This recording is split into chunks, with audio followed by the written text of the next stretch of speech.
আমরা দুনিয়াতে যদি হয়তো একজন আল্লাহর ওলি জিজ্ঞেস করলে, আলেম যদি জিজ্ঞেস করে, ভাই আপনি আমার কাছে কি চাইবেন, কিছু বলেন, আপনার জন্য কি দোয়া করতে পারি, তা আমরা কিন্তু সচরাচর এটাই বলি, ভাই ব্যবসা বাণিজ্য বেশি ভালো না, একটু দোয়া করেন। কি এই কথা বলি না?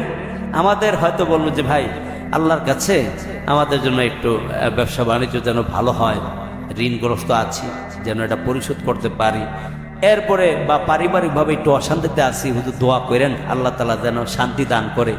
যে কোনো বাবাকে আমরা একটা দোয়া এইভাবেই চাই।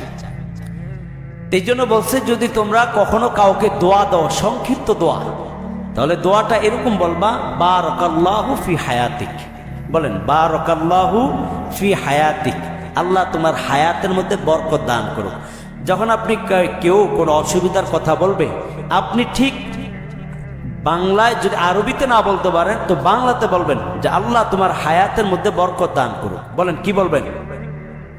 দোয়াটা বলেন, আল্লাহ তোমার হায়াতের মধ্যে বরকত দান করুক।